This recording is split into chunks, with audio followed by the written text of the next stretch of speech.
First of all ನೋಡಿ, ಕಾಂಗ್ರೆಸ್ ಸರ್ಕಾರಕ್ಕೆ ನಾನು ಒಂದು ಧನ್ಯವಾದಗಳು ಹೇಳ್ತೀನಿ ಸ್ಟಾರ್ಟಿಂಗು.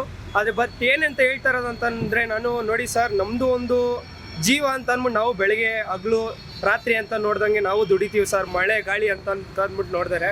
ಬಟ್ ನಾನೇ ಹೇಳ್ತಾ ಇರೋದು ಏನು ಅಂತ ಅಂದರೆ, ನಮಗೋಸ್ಕರ ಅವ್ರು ತುಂಬ ಹೆಲ್ಪ್ ಮಾಡ್ತಾ ಇದ್ದಾರೆ ಅಂತ ಅಂದರೆ ಕಾಂಗ್ರೆಸ್ ಸರ್ಕಾರದಿಂದ ಅವರು ನಮಗೋಸ್ಕರ ಒಳ್ಳೇದಾಗ್ತಾ ಇದೆ ಅಂತ ಅಂದ್ಬಿಟ್ಟು ಅವ್ರು ನಮ್ಗೆ ಹೇಳ್ತಾ ಇದ್ದಾರೆ ಅಂತ ಅಂದರೆ ನಾವು ಅವ್ರಿಗೆ ಒಂದು ಧನ್ಯವಾದಗಳು ಹೇಳ್ತೀವಿ ಸರ್. ಕಾಂಗ್ರೆಸ್ ಸರ್ಕಾರಕ್ಕೆ ಫಸ್ಟ್ ಆಫ್ ಆಲ್ ನನ್ನ ಕಡೆಯಿಂದ ಒಂದು ಧನ್ಯವಾದಗಳು ಸರ್. ಬಟ್ ನಾವೇನು ಹೇಳ್ತಾ ಇರೋದು ಅಂತಂದರೆ, ನಮಗೋಸ್ಕರ ಅವ್ರು ಇನ್ಸೂರೆನ್ಸ್ ಎಲ್ಲ ಮಾಡ್ಕೊಂಡು ಕೊಡ್ತೀನಿ ಅಂತ ಅಂದ್ಬಿಟ್ಟು ಹೇಳ್ತಾ ಇದ್ದಾರೆ.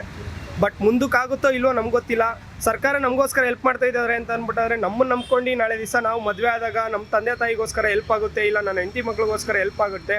ಬಟ್ ಆದರೆ ನಾನೇ ಹೆಲ್ಪ್ ಆಗುತ್ತಲ್ಲ ಅಂತ ಒಂದೇ ಒಂದು ಕಾರಣಕ್ಕೋಸ್ಕರ ಹೇಳ್ತಾ ಇಲ್ಲ. ಸರ್ಕಾರ ನಮ್ಮಂಥ ಬಡವ್ರಿಗೆ, ನಮ್ಮಂಥ ಕೆಲಸ ಮಾಡೋರಿಗೆ, ಡೆಲಿವರಿ ಬಾಯ್ಸ್ಗೆ ಎಲ್ಲರಿಗೂ ತುಂಬ ಒಳ್ಳೇದು ಮಾಡ್ತಾ ಇರೋ ಅಂತ ಅಂದ್ಬಿಟ್ಟು ಸಂತೋಷ್ ಲಾಡ್ ಅವರು ನಮಗೆ ಒಳ್ಳೆ ದಾರಿಯನ್ನು ತೋರಿಸ್ಕೊಂಡು ಕೊಟ್ಟಿದ್ದಾರೆ ಸರ್, ಅನುಕೂಲ ಮಾಡ್ಕೊಂಡು ಕೊಟ್ಟಿದ್ದಾರೆ. ಬಟ್ ನಾನೇ ಹೇಳ್ತಾ ಇರೋದು, ನಮ್ಮಿಂದ ಒಂದು 4 ಜೀವ ನಮ್ಮಿಂದ ಸರ್ಕಾರದಿಂದ ನಾವು ನಮ್ಮ ಮನೆಯವ್ರಿಗೆ ಮತ್ತು ನನ್ನ ಹೆಂಡತಿ ಮಕ್ಕಳಿಗೆ ಬಟ್ ಏನು ತುಂಬ ಹೆಲ್ಪ್ ಆಗುತ್ತೆ ಅಂತ ಅಂದ್ಬಿಟ್ಟು ನಾವು ಹೇಳ್ತಾ ಇದ್ರೆ, ಅದರಿಂದ ನಾನು ಹೇಳ್ತಾ ಇರೋದು ತುಂಬ ಒಳ್ಳೆಯದು ಸರ್. ಧನ್ಯವಾದಗಳು ಸರ್.